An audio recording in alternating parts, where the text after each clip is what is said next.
La escena es tan común que seguro la has visto 1000 veces, pero eso no hace que moleste menos. Vas manejando, volviendo a casa después de un día pesado.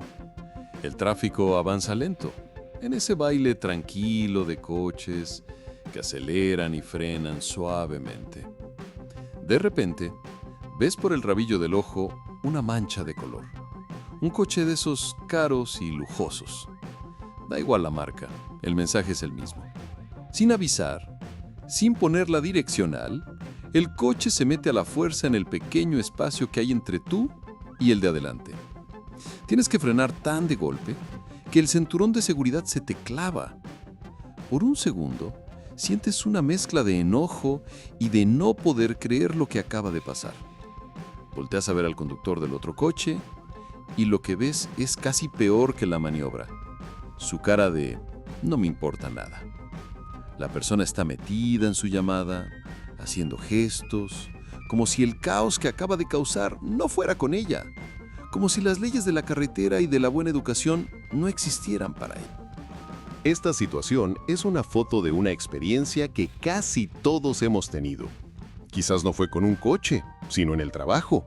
Un jefe que en una junta importante presenta esa idea que tú le contaste como si se le acabara de ocurrir a él, y encima sonríe como si fuera un genio. O a lo mejor fue en la fila del súper, cuando alguien con aire de superioridad se cuela con una mirada que dice clarito: mi tiempo y mis cosas son más importantes que los tuyos. En esos momentos, sientes ese coraje y te preguntas algo fundamental sobre cómo somos las personas. ¿Por qué se portan así? ¿No les da vergüenza? ¿Son simplemente maleducados? La pregunta que te queda flotando, llena de frustración, es si son solo unos pocos odiosos o si esto es una señal de que algo más profundo está pasando. Algo que se repite una y otra vez de una forma muy triste. La respuesta, según montones de investigaciones muy serias, es que sí, hay algo más. No te lo estás imaginando. Este fenómeno tiene un nombre informal, pero que le queda perfecto, inventado por el psicólogo Paul Pitt: el efecto imbécil. Y no es solo una colección de anécdotas, es un patrón de comportamiento que se puede predecir y medir. Científicos como el Dr. Pitt y su maestro, el Dr. Dacher Kellner, de la Universidad de California en Berkeley, han pasado años estudiando esto en sus laboratorios y en la vida real. Lo que han descubierto es tan interesante como preocupante. Han probado con hechos que la riqueza, el poder y sentirse importante no son solo cosas que te pasan, son fuerzas que pueden cambiar tu forma de pensar, alterar la química de tu cerebro y al final transformar cómo sientes y sobre todo cómo tratas a los demás. Antes de meternos de lleno en las pruebas científicas, hay que dejar algo muy claro. Este mensaje no es para atacar a la gente con dinero, ni para soltar la idea tonta de que todos los ricos son malas personas. Decir eso no solo sería mentira, sino que no tomaría en cuenta lo increíblemente complicados que somos los seres humanos y la cantidad de gente diferente que hay en todos los niveles sociales. En todos los niveles hay personas que son un ejemplo de generosidad y humildad, y también hay personas que pueden ser egoístas y poco honestas. El punto de esto es mucho más profundo y nos toca a todos. Se trata de explorar esas fuerzas mentales y esas tendencias de comportamiento que aparecen cuando tenemos poder o una ventaja sobre los demás. Esta es una historia sobre cómo somos los humanos. El poder, en todas sus formas, de dinero, social, político o incluso uno temporal, como ser el capitán de un equipo o el administrador de un grupo de WhatsApp, nos puede afectar a todos, sin importar de dónde vengas, cuánto dinero tengas o en qué creas. La pregunta clave no es si el dinero es bueno o malo, sino sobre la psicología de tener ventaja. ¿Qué le pasa a nuestro cerebro, a nuestra capacidad de ponernos en el lugar del otro, a nuestro sentido del bien y del mal, Cuando nos sentimos por encima de los demás, ya sea de verdad o solo en nuestra imaginación, vamos a analizar con la ciencia qué hay detrás de este efecto. Veremos cómo aparece en la vida real, desde los experimentos más ingeniosos en laboratorios hasta los escándalos de corrupción más grandes que han hecho temblar a países enteros. Pero también encontraremos esperanza. Veremos las historias de personas que, teniendo un poder enorme, lograron no caer en su trampa y se convirtieron en ejemplos a seguir. Y lo más crucial, descubriremos qué dice la ciencia sobre las estrategias y herramientas que podemos usar para luchar contra estos efectos dañinos, no solo en nuestros líderes, sino también en nosotros mismos. Para entender cómo tener una ventaja cambia nuestra forma de ser, tenemos que empezar con el experimento más famoso y revelador de Paul Pitt, un simple juego de Monopoly, pero con un giro tan malvado como brillante. Imagina la escena. Dos personas que no se conocen de nada son llevadas a un laboratorio para jugar. No saben que el juego está arreglado para que sea súper injusto y, a propósito, un científico lanza una moneda. Si sale cara, te toca ser el jugador rico. Si sale cruz, eres el pobre. Las ventajas para el jugador rico no eran pequeñas, eran enormes y muy claras. Dinero para empezar. Empezaba con $2,000, el doble que los $1,000 del jugador pobre. Sueldo. Recibía $200 cada vez que pasaba por la casilla de salida, mientras que el pobre solo recibía 100. Velocidad.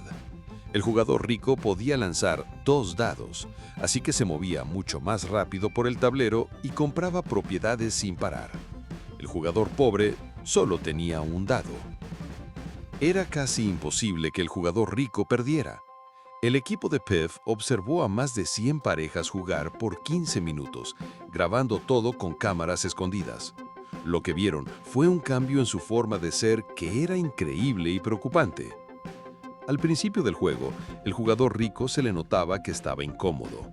Sabía perfectamente lo injusto que era todo. Algunos hacían chistes sobre su buena suerte o decían cosas como «esto no es justo». Pero conforme pasaban los minutos y su montaña de dinero y propiedades crecía, esa incomodidad se fue borrando y apareció algo totalmente distinto. Los jugadores ricos empezaron a actuar como si fueran los dueños del juego. Movían sus fichas con más fuerza, golpeando el tablero y haciendo mucho ruido. Sus celebraciones eran a lo grande, casi gritando y echándose para atrás en la silla, ocupando más espacio. Hasta un pequeño detalle que no parecía importante reveló un gran cambio. En una mesita había un tazón con galletas saladas para los dos. Con el tiempo, los jugadores ricos empezaron a comer muchísimas más galletas que los pobres. Y no solo eso, se volvieron más maleducados al comer. Hacían más ruido, masticaban con la boca abierta y no pensaban para nada en el otro jugador. Pero lo más increíble, lo que lo explicó todo, vino al final del juego. Cuando les preguntaron a los jugadores ricos por qué habían ganado, su respuesta fue alucinante. Casi nunca dijeron que fue por la ventaja que les dieron al principio. En lugar de eso, hablaban de sus buenas decisiones, de su estrategia para comprar propiedades, de su habilidad para el juego. En su cabeza, se habían ganado la victoria. Este experimento nos muestra el corazón del efecto imbécil. La mente humana tiene una capacidad increíble para buscar excusas y justificar las ventajas. Nuestro cerebro, para crear una historia en su cabeza que nos haga quedar bien, convierte la suerte en un logro personal, el privilegio en un mérito. Y una vez que te crees de verdad que te mereces estar por encima, tu forma de tratar a los que están abajo cambia por completo. La empatía se reduce y lo único que importa eres tú. El juego de Monopoly no fue un caso aislado. Fue la pieza principal de una serie de 7 estudios publicados en un artículo muy importante en una revista científica de prestigio. Juntos, estos estudios construyen un caso muy fuerte y con muchas pruebas que demuestran que este patrón de comportamiento va mucho más allá de un juego de mesa, afectando las decisiones sobre lo bueno y lo malo que tomamos todos los días. En el estudio del cruce peatonal, los científicos salieron a la calle. Se pusieron en un cruce de peatones muy transitado en California, donde la ley obliga a los coches a pararse para que la gente cruce. Durante días, observaron y apuntaron el tipo de coche, marca, modelo, año, como una forma de adivinar cuánto dinero tenía el conductor. El resultado fue clarísimo y alarmante. Los conductores de los coches más caros eran los que más rompían la ley. No solo se les cerraban a otros coches, sino que ignoraban por completo al peatón que estaba esperando para cruzar. Mientras que el 100% de los conductores de los coches más baratos se pararon, casi el 50% de los conductores de los coches más lujosos siguieron de largo, violando la ley.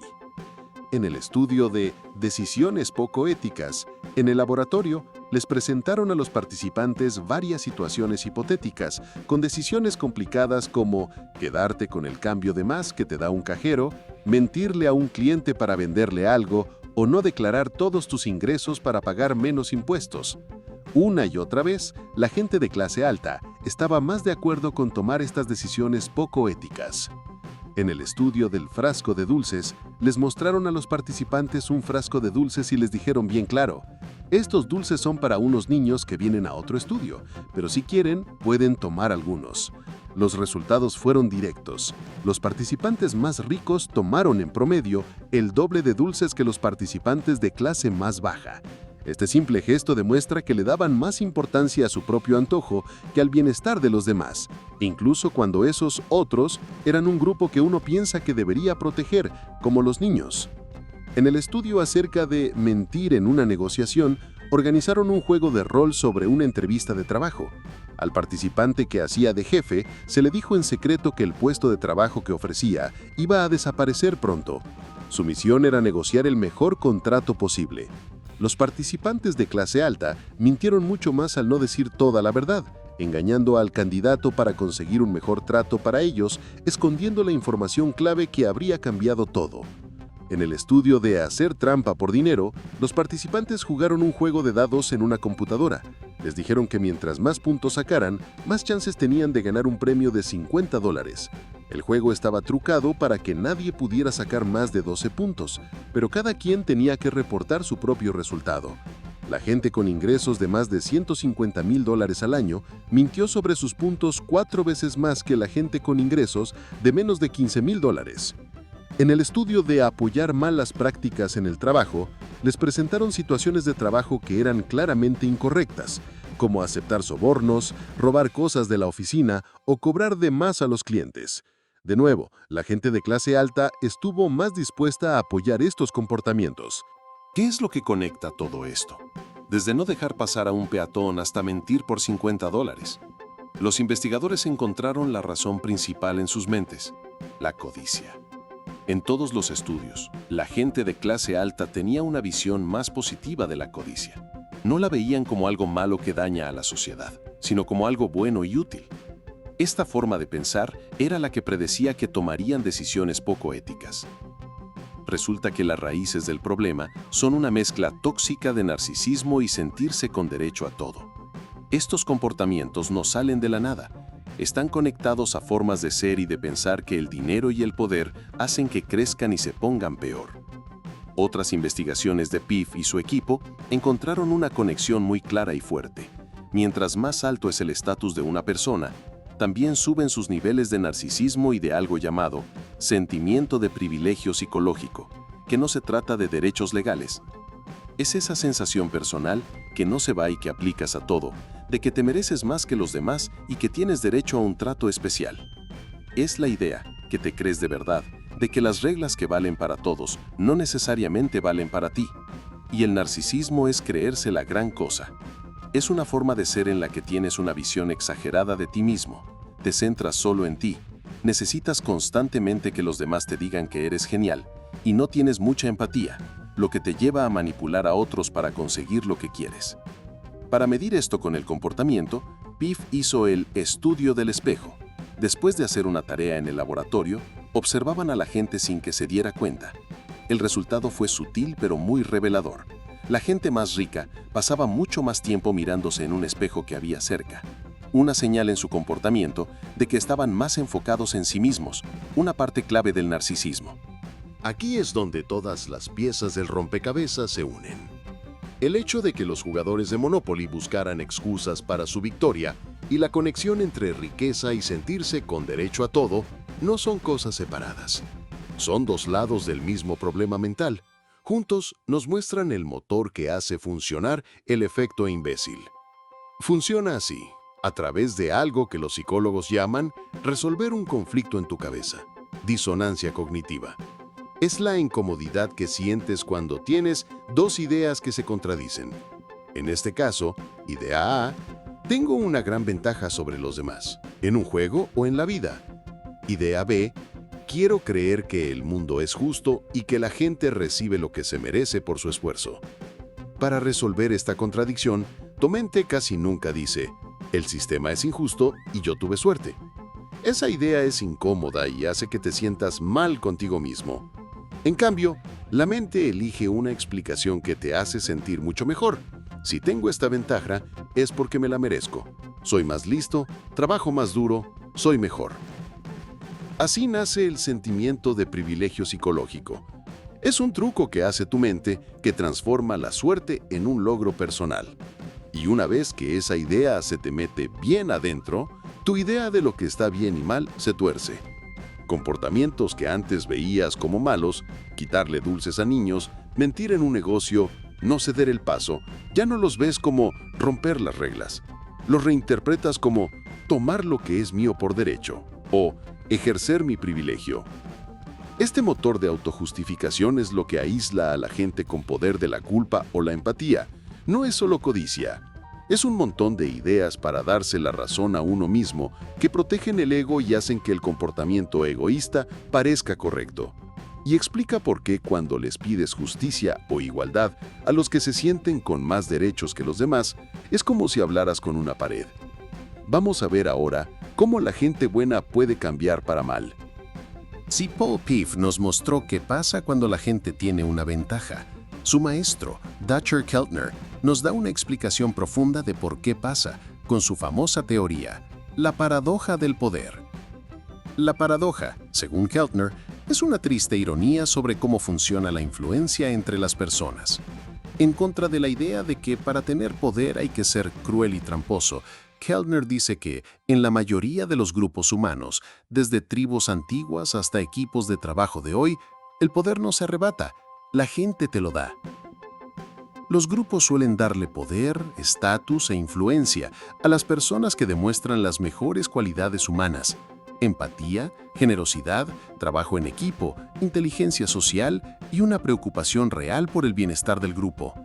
Nos volvemos influyentes cuando mejoramos la vida de los demás. Somos el amigo que escucha, el compañero que comparte el crédito, el colega que ofrece ayuda sin que se la pidan. Pero aquí viene la paradoja, el giro cruel de la historia. La misma experiencia de tener poder y sentirse poderoso empieza a desgastar justo esas cosas buenas que nos permitieron conseguirlo. Una vez que estás en una posición de poder, la gente tiende a volverse más impulsiva, más egoísta, más grosera y, lo más importante, menos consciente de lo que sienten y necesitan los demás. Se arriesgan a perder el estatus que el grupo les dio porque dejan de servir al bien de todos y empiezan a servirse a sí mismos. Este cambio no es simplemente un problema de valores o una decisión consciente de volverse malo. Es un cambio real que se puede medir en el cerebro. La ciencia ha empezado a dibujar un mapa de lo que le pasa a nuestro cerebro con la influencia del poder y los resultados son alucinantes. El botón de la empatía se apaga. Para entender esto, hablemos de las neuronas espejo o neuronas de la empatía. Son células en tu cerebro que se activan igual cuando haces algo que cuando ves a alguien más hacerlo. Si ves a un amigo sonreír, tus neuronas espejo de la sonrisa se activan y eso te permite sentir esa sonrisa y entender su alegría. Son la razón cerebral por la que podemos ponernos en el lugar de otros. Las investigaciones han demostrado que cuando hacen un ejercicio para que la gente se sienta con poder, como pedirles que escriban sobre un momento en que tuvieron el control, la actividad de sus neuronas espejo baja. El poder literalmente apaga el botón de la empatía en nuestro cerebro, haciendo que sea neurológicamente más difícil sentir lo que otros sienten. Un experimento genial del psicólogo Adam Galinsky, el experimento de la E en la frente, deja clarísimo que en esas situaciones perdemos la perspectiva. Les pidió a los participantes, algunos los habían hecho sentir poderosos antes, que se dibujaran una letra E en la frente para que otra persona la pudiera leer. Hay dos formas de hacerlo. La dibujas para que el otro la lea bien y tú la veas al revés, o la dibujas para verla bien tú y el otro la ve al revés.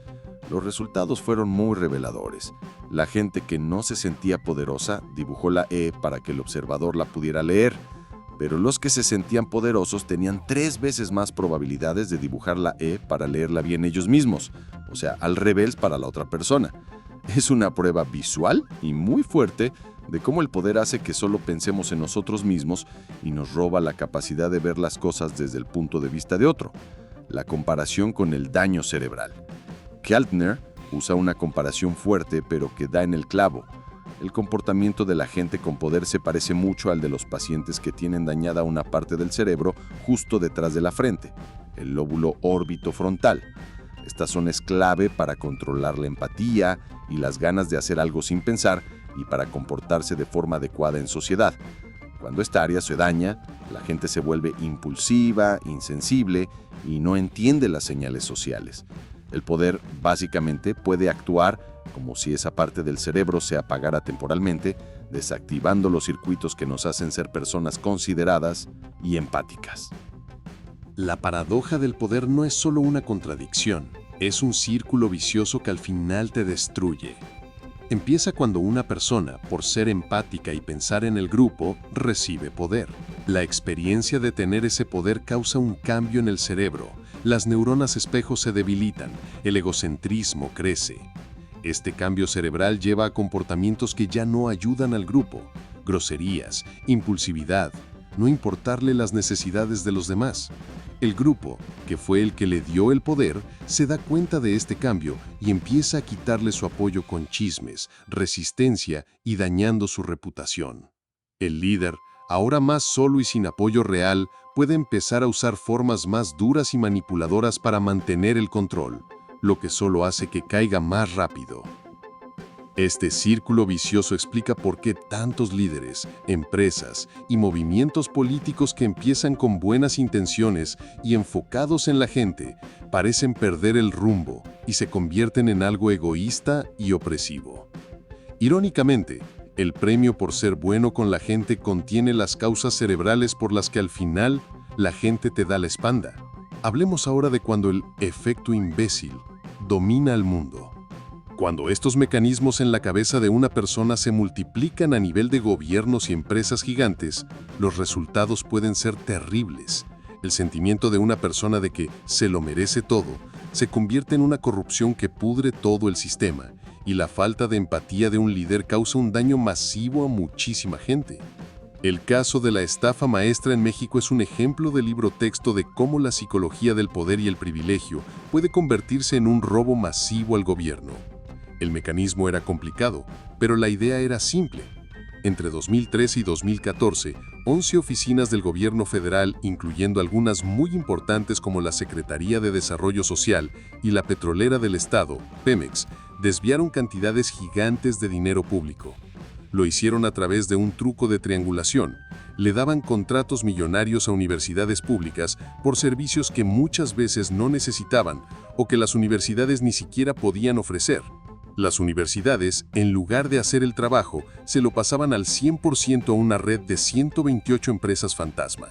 Ni siquiera existían. La cantidad del fraude fue enorme.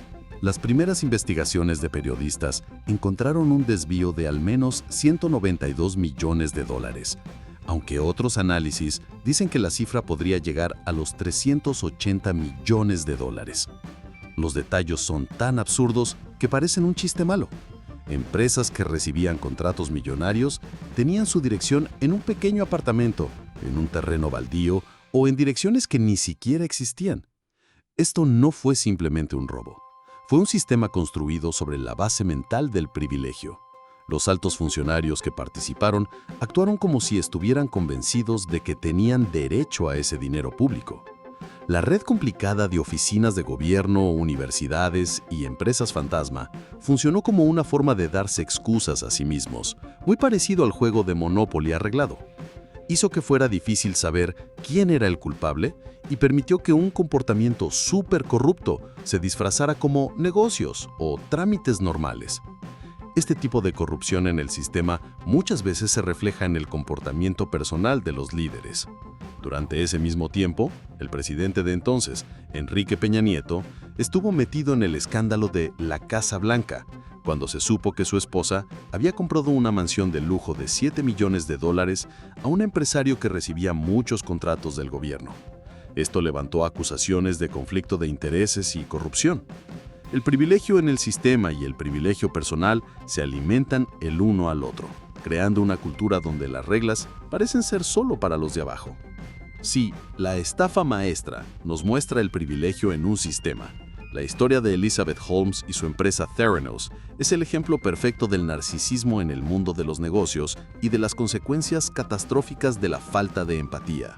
La promesa de Holmes iba a cambiar el mundo, una tecnología que podía hacer cientos de análisis médicos, desde pruebas de colesterol hasta detectar cáncer, con una sola gota de sangre de un pinchazo en el dedo. Consiguió miles de millones de dólares de inversionistas y a Holmes la trataban como la nueva Steve Jobs, pero la realidad era un fraude. Su tecnología, que llamó Edison, nunca funcionó bien. Para ocultarlo, Theranos hacía la mayoría de sus pruebas en máquinas normales que compraba de sus competidores, y muchas veces tenían que diluir las pequeñas muestras de sangre con agua para que las máquinas pudieran procesarlas, lo que hacía que los resultados fueran muy poco precisos y peligrosos. El comportamiento de Holmes es un retrato perfecto de las características que hemos discutido. Tenía una necesidad de competir que era enfermiza, una incapacidad total para admitir que había fallado, y una confianza en sí misma tan exagerada que se creía su propia historia, aunque todas las pruebas científicas dijeran lo contrario. Se creó una imagen de poder, hasta el punto de fingir su voz para que sonara más grave y con más autoridad, y era famosa por su mirada intensa y sin parpadear, un truco que se usa a menudo para intimidar y manipular.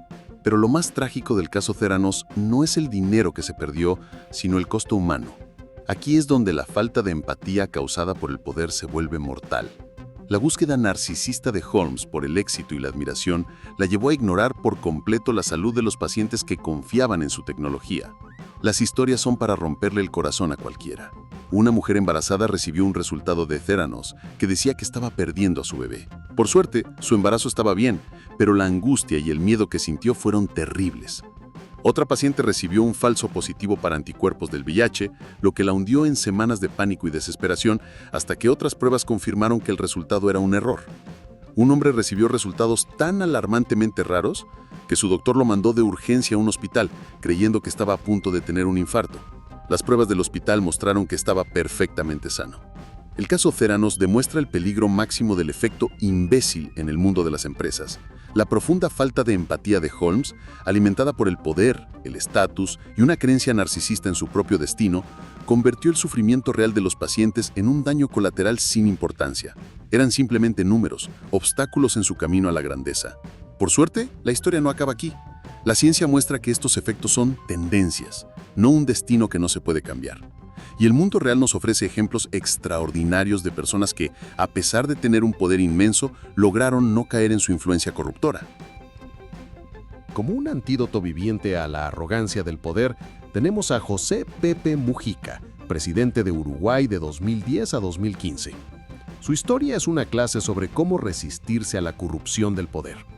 Mujica se negó a vivir en el lujoso palacio presidencial, prefiriendo quedarse en la sencilla granja de flores de su esposa, una casa a la que se llegaba por un camino de tierra.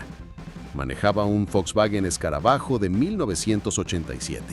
Y lo más famoso de todo, donaba alrededor del 90% de su sueldo mensual de $12,000 a organizaciones de caridad que ayudaban a los pobres y a pequeños empresarios. Su estilo de vida no era una pose, sino el reflejo de una filosofía que tenía muy adentro. En una de sus frases más célebres, explicó qué es la verdadera pobreza. Pobre no es el que tiene poco, sino el que necesita infinitamente mucho y desea más y más. Para Mujica, la verdadera riqueza no estaba en tener muchas cosas, sino en la libertad que te da necesitar poco. Para entender esta humildad, es clave conocer su pasado. Antes de ser presidente, Mujica fue guerrillero. Pasó 14 años en la cárcel durante la dictadura militar, muchas veces en condiciones inhumanas de tortura y aislamiento, incluyendo 2 años encerrado en el fondo de un pozo. Esta experiencia extrema, la pérdida total de la libertad y de las cosas materiales, parece que le dio una perspectiva que lo hizo inmune a los lujos superficiales del poder. Su humildad no era una elección de estilo, sino una creencia fuerte forjada en el sufrimiento. Si Mujica es el contraejemplo en la política, Iván Chouinard, el fundador de la empresa de ropa y equipo para actividades al aire libre Patagonia, es su igual en el mundo de los negocios. Chouinard, que una vez dijo la famosa frase «Nunca quise ser un hombre de negocios», construyó un imperio empresarial basado en valores que son totalmente opuestos a lo normal. Su filosofía siempre ha puesto el propósito por encima de las ganancias. Al principio de su empresa, tomó una decisión que habría asustado a cualquier experto en negocios. Dejó de fabricar y vender clavos de acero para escalar, que eran su producto más vendido, porque se dio cuenta de que estaban dañando para siempre las rocas que tanto amaba. Para Chouinard, la ganancia no es la meta, sino lo que pasa cuando haces todo lo demás bien. Su estilo de liderazgo le da prioridad al bienestar y la libertad de sus empleados. Su acto más reciente y radical fue la culminación de esta filosofía. En 2022, en lugar de vender la empresa o hacerla pública, lo que él llamó un desastre que habría puesto las ganancias rápidas por encima de la responsabilidad a largo plazo, Chouinard y su familia cedieron toda su propiedad, valorada en unos $3,000 millones, a un fondo y a una organización sin fines de lucro. Todas las ganancias futuras de Patagonia se destinarán a combatir la crisis del medio ambiente. Tanto Mujica como Chouinard, a pesar de tener un poder y una riqueza inmensos, resistieron sus efectos corruptores. ¿Cómo? La clave parece estar en que ambos tienen un propósito que va más allá de ellos mismos. El efecto imbécil es una espiral que te jala hacia adentro. Enfocarte en ti mismo, sentirte con privilegios, el narcisismo. El yo se convierte en el proyecto central y el único que importa.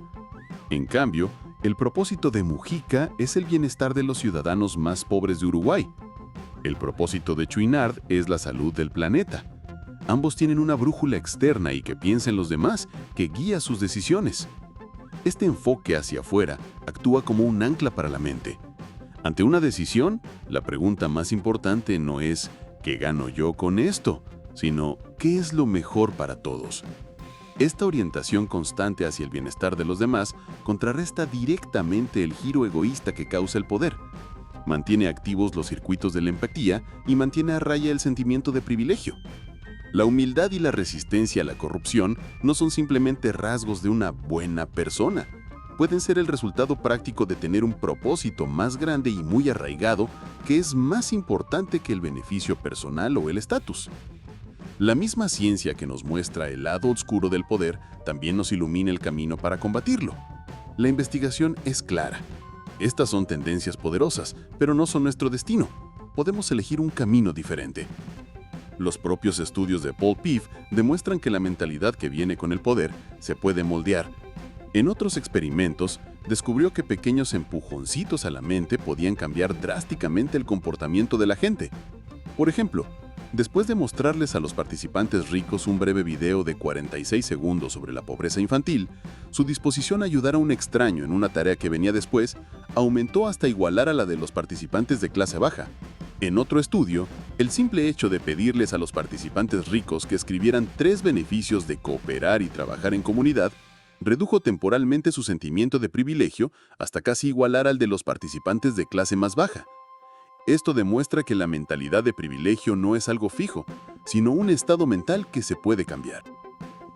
El trabajo del Centro de Ciencias del Dr. Dacher Keltner en Berkeley se centra precisamente en esto: estudiar la ciencia de una vida con sentido y las emociones que nos conectan en lugar de separarnos. Identifican un grupo de emociones clave que actúan como antídotos directos al efecto imbécil, las emociones que nos hacen pensar más allá de nosotros mismos. Estas emociones, principalmente la compasión, la gratitud y el asombro, desvían nuestro enfoque de nuestro pequeño interés propio hacia el mundo enorme que nos rodea y nuestra conexión con los demás. La investigación muestra que practicar la gratitud reduce el materialismo porque disminuye los sentimientos de privilegio. En lugar de sentir que nos merecemos lo que tenemos, la gratitud nos hace apreciar lo que hemos recibido, creando un sentido de que tenemos suficiente y de conexión con quienes nos han ayudado. El asombro es ese sentimiento que experimentamos ante algo tan grande que nuestra mente apenas puede entenderlo, como un cielo nocturno lleno de estrellas, una obra de arte increíble o un acto de gran bondad. Se ha demostrado que sentir asombro hace que las personas sean más generosas, más humildes y se sientan parte de algo más grande que ellas mismas. La propia investigación de PEF sobre el eclipse solar de 2017 encontró que las personas que vieron el eclipse y sintieron asombro usaron un lenguaje mucho más positivo, colectivo y humilde en sus redes sociales en comparación con su lenguaje habitual. Estas emociones son lo opuesto a nivel mental y cerebral al efecto imbécil. Donde el poder te hace enfocarte en ti mismo, el asombro hace que te sientas más pequeño, la sensación de que somos una pequeña parte de un inmenso todo. Donde el privilegio crea un sentido de merecimiento, la gratitud crea un sentido de aprecio. Son el reinicio que nuestra mente necesita. La lección final de toda esta ciencia no es solo para presidentes y directores de empresas. Todos nosotros nos movemos en dinámicas de poder todos los días, en nuestras familias, con nuestros amigos, en nuestro trabajo. El efecto imbécil es una tentación humana que nos toca a todos.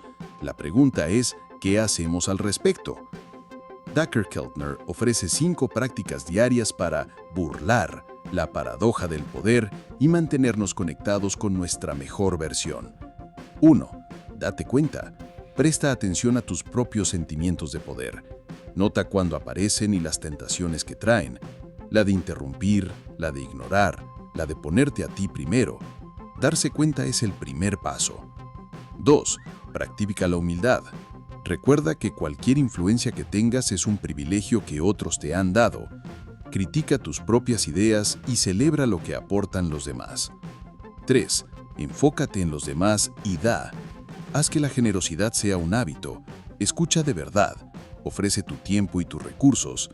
Darle poder a otros es el único camino para tener una influencia que dure.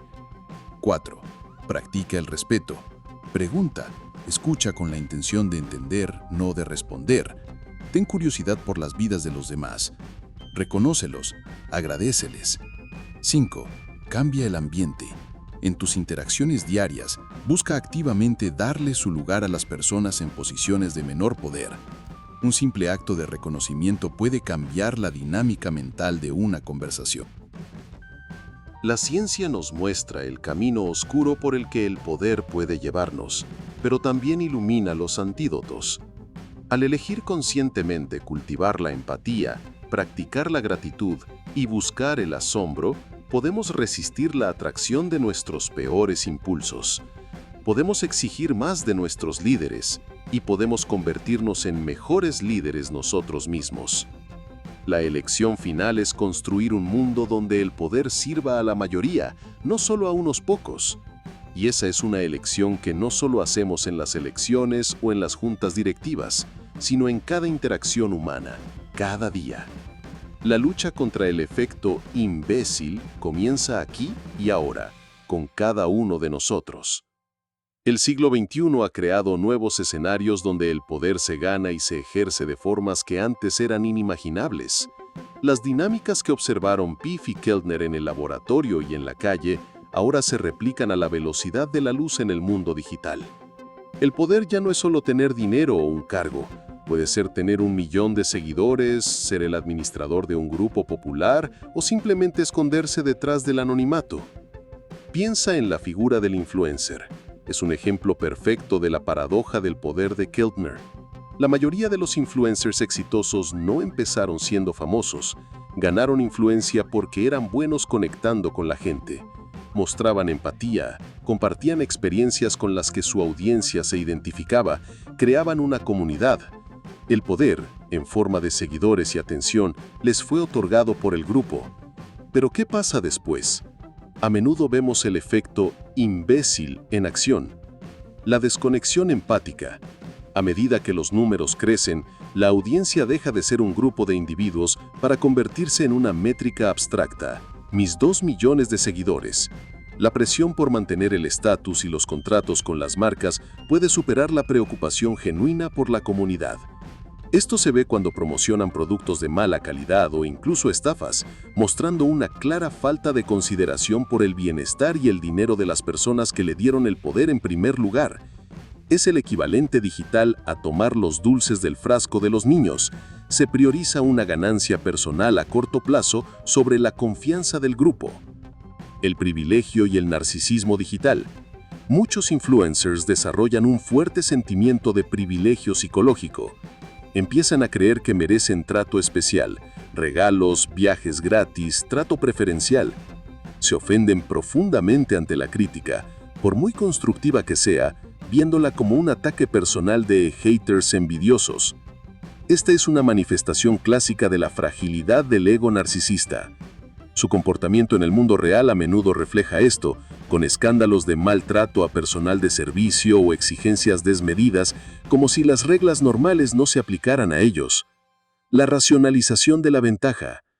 Al igual que el jugador de Monopoly, atribuyen todo su éxito a su propio genio y trabajo duro, minimizando el papel de la suerte, los algoritmos o simplemente el haber estado en el lugar correcto en el momento adecuado. Esto crea una burbuja en la que su perspectiva se convierte en la única válida, desconectándolos aún más de la realidad de su audiencia. No hace falta tener millones de seguidores para experimentar el efecto imbécil. Sucede todos los días en foros de Reddit, grupos de Facebook, servidores de Discord y hasta en grupos de WhatsApp. El rol de moderador o administrador es una forma de poder a pequeña escala, pero neurológicamente el cerebro reacciona de manera similar. Una persona puede ser perfectamente razonable, pero al recibir el poder de banear, expulsar usuarios, borrar comentarios o establecer las reglas, su comportamiento puede cambiar. Empiezan a ver las discusiones no como un intercambio de ideas, sino en términos de control y orden. Pueden volverse autoritarios, aplicando las reglas de forma inconsistente, favoreciendo a sus amigos o expulsando a cualquiera que cuestione sus decisiones. Estos espacios pueden convertirse en cámaras de echo chambers, donde el administrador y un pequeño grupo de usuarios leales se refuerzan mutuamente sus ideas, creando un ambiente donde el sentimiento de privilegio, ese pensamiento de que este es mi grupo y aquí se hace lo que yo digo, crece sin control. Este es un microcosmos perfecto de cómo el poder, incluso uno trivial y sin consecuencias en el mundo real, puede apagar la empatía y la capacidad de ver otras perspectivas. El Internet añade un ingrediente explosivo a toda esta mezcla, el anonimato. Si el poder actúa como un daño cerebral funcional que apaga la empatía y el control de los impulsos, el anonimato elimina el principal freno que tenemos en la vida real, la consecuencia social.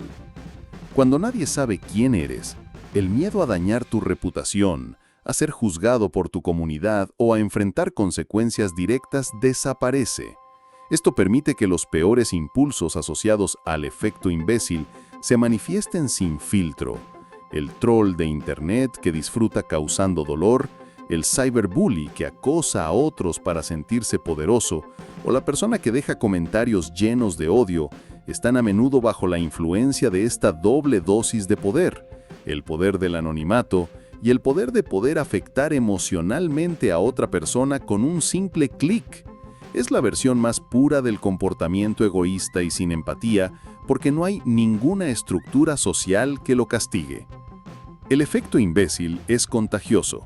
Cuando un líder poderoso actúa de manera poco ética y egocéntrica, puede infectar la cultura de toda una organización, creando sistemas donde este comportamiento no solo se tolera, sino que se recompensa. Una cultura organizacional no es más que el conjunto de comportamientos que son aceptados y premiados. En algunas empresas o gobiernos se crean lo que los psicólogos sociales llaman estructuras de permiso. Son reglas no escritas y normas culturales que le dicen a la gente: aquí está bien hacer trampa para cumplir la meta. Aquí es normal llevarse el crédito por el trabajo de otro. O aquí se admira al que es agresivo y pisotea a los demás. Un ejemplo claro fue el escándalo de Wells Fargo hace unos años. Miles de empleados abrieron millones de cuentas bancarias falsas a nombre de sus clientes sin su permiso. ¿Eran todos esos empleados malas personas? Probablemente no, pero trabajaban en un sistema donde la presión para cumplir metas de ventas imposibles era brutal y donde los jefes toleraban y hasta promovían el comportamiento poco ético para lograrlo. El sistema mismo tenía el efecto imbécil. La alta dirección, aislada en su burbuja de poder, se enfocó tanto en las métricas y las ganancias, su propio interés, que perdió toda empatía por los empleados que sufrían una presión inmensa y por los clientes que estaban siendo estafados. Esta cultura tóxica crea un ciclo. La gente buena y ética se va de la empresa porque no aguanta el ambiente. Y los que se quedan son aquellos que están dispuestos a adoptar el comportamiento imbécil para sobrevivir y ascender. Así, el sistema se perpetúa a sí mismo. Otra pregunta importante es, ¿por qué la gente alrededor de un líder tóxico no hace nada? Aquí entra en juego otro fenómeno psicológico bien conocido, el efecto espectador. Este efecto dice que mientras más gente haya presenciando una situación problemática, es menos probable que un individuo intervenga. La gente piensa, seguro alguien más hará algo, o no es mi responsabilidad. En una empresa o un gobierno, esto se magnifica. Los empleados ven a su jefe actuar de manera injusta o corrupta, pero nadie dice nada. Piensan que quizás son los únicos que lo ven mal o tienen miedo de ser despedidos si hablan. El poder del líder crea una capa adicional de miedo. Criticar al jefe no es como criticar a un igual. Puede tener consecuencias reales para tu carrera y tu sustento. Así, el silencio y la inacción de los demás se convierten en un permiso implícito para que el líder continúe con su comportamiento.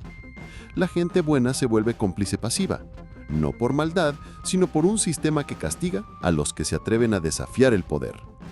Ya hemos visto los antídotos básicos, como la gratitud y el asombro, pero para construir una defensa realmente sólida contra el efecto imbécil, especialmente si aspiramos a posiciones de influencia, necesitamos herramientas más robustas y prácticas deliberadas.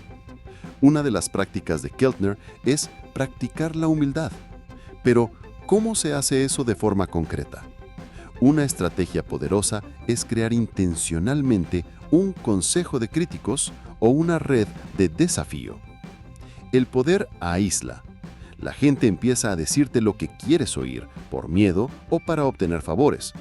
Para contrarrestar esto, necesitas rodearte de personas en las que confíes y que tengan el permiso explícito de decirte la verdad, especialmente cuando es incómoda.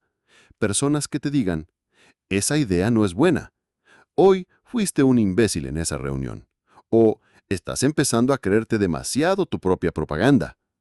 No tienen que ser tus subordinados.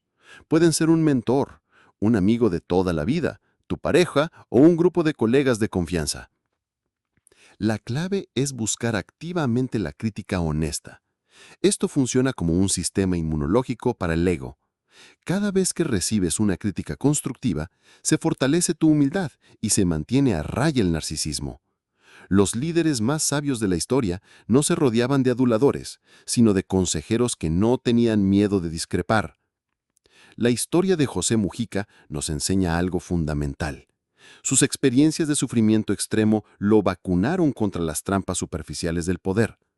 Aunque no necesitamos pasar por algo tan traumático, podemos aplicar el principio a través de experiencias de anclaje o la práctica de la incomodidad voluntaria. El poder te envuelve en una burbuja de comodidad y privilegio. Para romperla, es útil buscar deliberadamente experiencias que te conecten con la realidad de la mayoría de la gente. Si eres un ejecutivo de alto nivel, viaja en transporte público una vez a la semana. Si tienes una posición cómoda, pasa un fin de semana haciendo voluntariado en un refugio o un comedor social. Si siempre te hospedas en hoteles de lujo, prueba ir de campamento. Estas no son actividades para sentir lástima por los demás, sino para recalibrar tu propia perspectiva. Son recordatorios físicos y emocionales de que tu realidad no es la única realidad. Estas experiencias de anclaje te sacan de la cabeza y te ponen de nuevo en el mundo real, reactivando los circuitos de la empatía que el poder tiende a apagar.